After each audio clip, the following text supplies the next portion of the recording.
इससे पहले के वीडियो में हम लाइंस एंड एंगल्स के क्वेश्चन नंबर एक्सरसाइज 6.2 के 1 से लेकर 4 तक क्वेश्चन आपको सॉल्व करा चुके थे और आप लोगों ने अपनी कॉपी में सॉल्व कर भी लिए होंगे।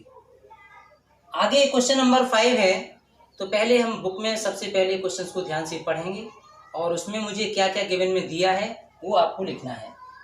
Given AB parallel CD and angle APQ equal to 50 degree and angle PRD equal 127 degree. ये डायग्राम बना हुआ है। इस डायग्राम में AB parallel CD, find angle X and Y। तो टू फाइंड में आपने X एंड Y। अब इसके बाद आपने जो रिलेशन पढ़े हैं, तो इस डायग्राम को देखते हुए उन रिलेशन को याद करते हुए आपको X और Y की वैल्यू फाइंड आउट करनी है। अब आप देख रहे होंगे कि यहाँ पर X की वैल्यू फाइंड आउट करनी है। तो AB parallel CD and PQ is a transversal, तो angle APQ equal angle X, reason alternate interior angle equal to 50 डिग्री। अगर ये 50 डिग्री का एंगल है तो X की वैल्यू भी 50 डिग्री ही होगी, reason alternate interior angles. Next है APQ, जो आपने 50 डिग्री फाइंड आउट किया है उसी तरीके से आपका देखिए ये PR is a transversal, AB parallel CD and PR is a transversal.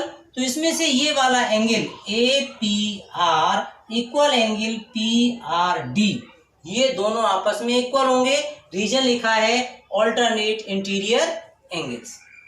अब इन दोनों को प्लस करते हैं, 50 plus Y equal angle PRD means 127 degree. तो Y प्लस 50, APR का मीनिंग हुआ 50 प्लस Y या Y प्लस 50 इक्वल PRD के प्लेसेस पर 127 degree, reason alternate interior angle. अब 50 को लेफ्ट हैंड साइड से राइट हैंड साइड में लेकर जाएंगे तो माइनस का हो जाएगा, तो Y की वैल्यू आ जाएगी 77 डिग्री। तो Y की वैल्यू 77 डिग्री। ये क्वेश्चन आपको सॉल्व किया है। अब इसके बाद में हम क्वेश्चंस कैसे और इसी तरीकों को दूसरे मेथड से भी कर सकते हैं, क्योंकि ऐसा नहीं है, इन क्वेश्चंस को करने के लिए आपको बताया भी था एक क्वेश्चन को सॉल्व करने के लिए कई और मेथड भी हो सकते हैं। अब देखिए दूसरा मेथड यूज करते हैं। क्या मेथड यूज करेंगे कि पहले रीजन तो हमने ये बताया कि ये 50 डिग्री का एंगल है, तो ये X 50 डिग्री का हो जाएगा। अब इसमें से हमें Y की वैल्यू, मान लीजिए मैं ये भूल जाता हूँ कि एग्जाम के समय कि भाई ये अल्टरनेट इंटीरियर एंगल्स हैं, तो दूसरी वैल्यू से भी कैसे फाइंड आउट कर सकें। इसमें से ये स्ट्रेट लाइन तो है, इसमें से ये वैल्यू अंदर का एंगल निकाल लेंगे ये लीनियर पेयर से, तो 127 डिग्री है, 180 से 127 को माइनस करेंगे तो ये एंगल निकल आएगा। और X एंगल आपको पहले से मालूम है, तो इसके बाद ये बनता है ट्रायंगल PQR। और जब ट्रायंगल के दो एंगल मुझे पता चल जाते हैं तो इसमें ट्रायंगल सम प्रॉपर्टी लगा देते हैं, angle Y plus angle X और प्लस एंगल जो आपकी ये वैल्यू आएगी ये लिख करके इक्वल टू 180 डिग्री। इन दोनों को प्लस कर देंगे, 180 से माइनस कर देंगे तो Y की वैल्यू आ जाएगी 77 डिग्री। तो any method you to this question, आपको जो अच्छा लगे उस मेथड से इस प्रश्न को आप हल कर सकते हैं। क्वेश्चन नंबर 6, एक्सरसाइज 6.2 में क्वेश्चन नंबर 6 में पहले आपको क्वेश्चंस को ध्यान से पढ़ना है। PQ एंड RS दोनों ही पैरेलल मिरर्स हैं। ये PQ मिरर्स है और ये RS मिरर्स है। इस पर PQ मिरर पर AB जो लाइन ये गई है इसे कहते हैं इंसिडेंस रे, और ये आपकी है BC है रिफ्लेक्टेड रे। जब ये बीच में ये नॉर्मल है BM, ऐसे ही BC जो रिफ्लेक्टेड हुई है वो RS मिरर पर आती है, और RS से जो पॉइंट C आता है इससे ये रिफ्लेक्टेड रे बन जाती है। तो आपको जो ये प्रूव करना है क्वेश्चंस में क्या क्या दिया गया है, इसमें क्या यूज होना है, तो सबसे पहली बात तो गिवन में लिखेंगे PQ पैरेलल RS। ये जो मिरर है तो PQ पैरेलल RS। नेक्स्ट है टू प्रूव, ये लाइन जो है AB पैरेलल CD, ये दोनों लाइंस जो हैं वो आपको प्रूव करनी है, ये दोनों आपस में पैरेलल हैं। कंस्ट्रक्शन, ड्रॉ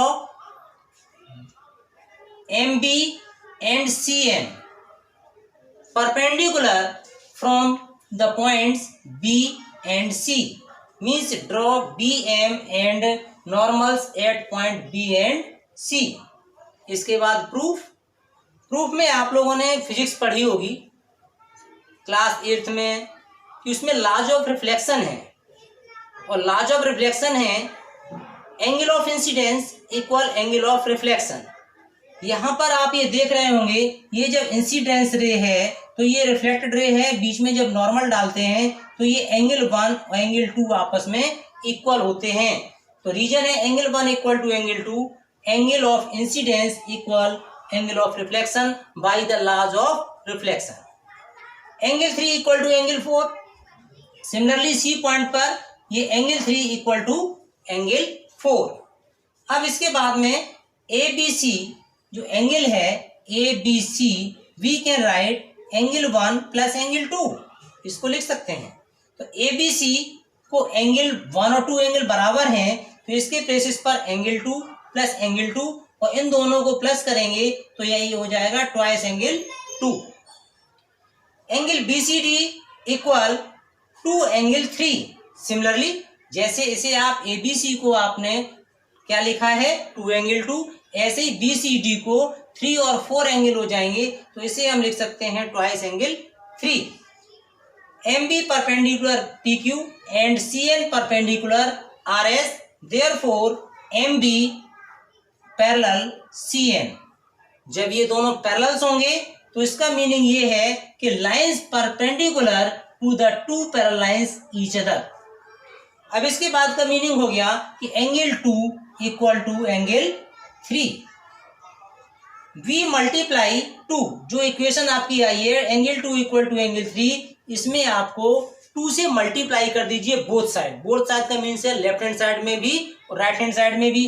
अब इस 2 में जब मल्टीप्लाई करेंगे तो 2 एंगल 2, और इधर जब मल्टीप्लाई करेंगे 2 एंगल 3। अब 2 एंगल 2 ऊपर आपने प्रूव किया है, 2 एंगल 2 ये किसके इक्वल है ABC के, और 2 एंगल 3 किसके इक्वल है BCD के। तो इसके प्लेसेस पर हमने angle ABC equal to angle BCD। Now ABC and angle BCD are alternate interior angles. ये दोनों आपके ऑल्टरनेट इंटीरियर एंगल्स होंगे। जब ये ऑल्टरनेट इंटीरियर एंगल होंगे therefore AB parallel CD, hence proved. तो इस क्वेश्चंस को 1-2 बार प्रैक्टिस करेंगे तो आपको आसानी से समझ में